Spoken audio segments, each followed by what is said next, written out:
കഴിഞ്ഞ 3 ചില്ലാൻ വർഷം കോഴിക്കോട് എയർപോർട്ട് കരിപ്പൂര് വഴി നടക്കുന്നത് ഈ ഒരു വലിയ തട്ടിപ്പ്.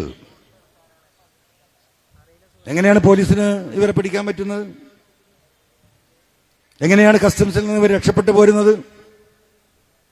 ഇപ്പൊ മുഖ്യമന്ത്രി പറഞ്ഞല്ലോ, പോലീസ് നടപടി സ്വീകരിക്കുന്നത് കൊണ്ട് കള്ളക്കടത്തുകാർക്ക് കള്ളക്കടത്ത് നടത്താൻ ചെറിയ പ്രയാസം ബുദ്ധിമുട്ടൊക്കെ ഉണ്ട്. അപ്പോ അൻവർ ഉന്നയിക്കുന്നതിന് പിന്നിൽ ഈ പോലീസിനെ മാറ്റിക്കഴിഞ്ഞാൽ വലിയ കള്ളക്കടത്ത് നടത്താനുള്ള സൗകര്യമുണ്ടാകുമല്ലോ, ആ ലോബിയെ സഹായിക്കാനാണോ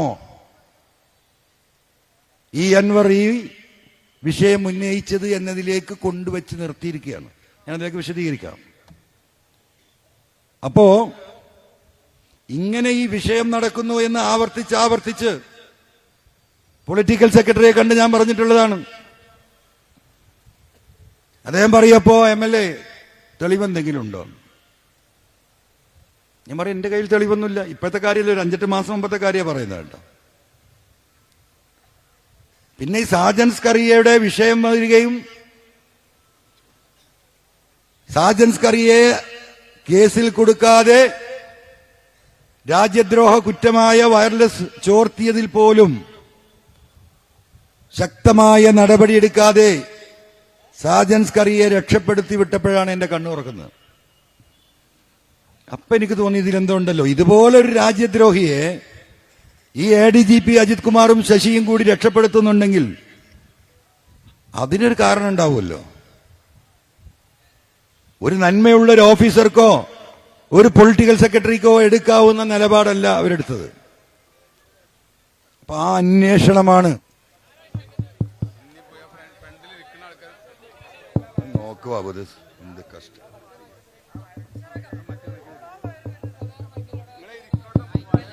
ആ വയറാണ്, ഒന്ന് ശ്രദ്ധിച്ചാലേ.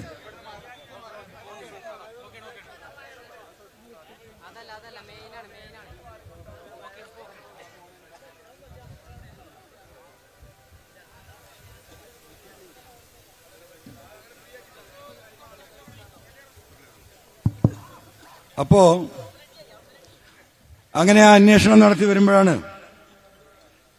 ഇത്രമാത്രം കേസ് എങ്ങനെയാണ് പോലീസ് പിടിക്കുന്നത്? ഇന്ത്യയിലെ ഏറ്റവും അത്യന്താധുനിക സ്കാനിംഗ് സൗകര്യമുള്ള സ്കാനറുകളുള്ള എയർപോർട്ടാണ് നമ്മുടെ കരിപ്പൂർ എയർപോർട്ട്. കാരണം ഇതിന്റെ മുമ്പും കസ്റ്റംസുകാർ തട്ടിപ്പ് നടത്തിയപ്പോ CBI വരികയും വലിയ അന്വേഷണം നടത്തുകയും പല ഓഫീസർമാരെയും അറസ്റ്റ് ചെയ്യുകയും ഒക്കെ ചെയ്തത് നിങ്ങൾക്ക് എല്ലാവർക്കും അറിയാം. അതിന്റെ ഭാഗമായിട്ടാണ് ഇവിടെ സ്കാനിങ്ങിൽ ടൈറ്റ് സെക്യൂരിറ്റി ഉണ്ടാക്കുന്നത്.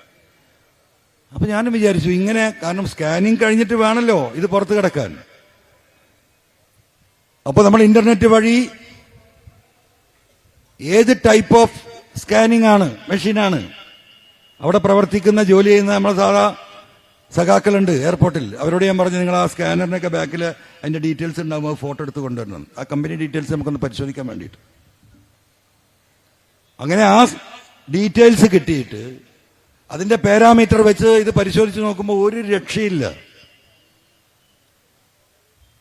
ഏത് പാക്കിംഗ് നടത്തിയാലും സ്വർണം അവിടെ കാണും, എത്ര ഒളിച്ചു കൊണ്ടുവരാൻ ശ്രമിച്ചാലും. അപ്പൊ പിന്നെ എന്റെ അന്വേഷണം അങ്ങോട്ടായി. ഇത്രയും സംവിധാനം ഉണ്ടായിട്ട് പിന്നെ എങ്ങനെയാ ഈ പോലീസ് ഇത് പിടിക്കുന്നത്? അപ്പൊ പിന്നെ പോലീസ് പിടിച്ചാൽ എന്താ ചെയ്യേണ്ടത്? ആര് പിടിച്ചാലും ഈ സ്വർണം നേരെ കസ്റ്റംസിൽ പ്രിവെന്റീവ് ഡിവിഷനിൽ കൊടുക്കണം. അതാണ് നിയമം. മുഖ്യമന്ത്രി പറഞ്ഞതല്ല നിയമം. ഞാൻ പറഞ്ഞുതരാം നിങ്ങൾക്ക്. അവിടെ ഏൽപ്പിക്കണം. എവിടുന്ന് കിട്ടിയാലും, ഏത് സ്വർണം കിട്ടിയാലും വിദേശത്ത് നിന്നാണ് കടന്നു വന്നത് എന്ന് ഉറപ്പുണ്ടെങ്കിൽ അത് ഏൽപ്പിക്കേണ്ടത് കസ്റ്റംസിനെയാണ്. ആ വെളിയിൽ നിന്ന് ഇങ്ങനെ പിടിച്ചാലും അവന്റെ കോളറും പിടിച്ച് നേരെ കൊണ്ടുപോയി ആ കൗണ്ടറിൽ കൊടുത്താൽ മതി. ഈ കൊണ്ടുപോകുന്നവന്, ഈ പോലീസ് ഉദ്യോഗസ്ഥർക്ക്, ആ ടീമിന് 20% കമ്മീഷൻ കിട്ടും.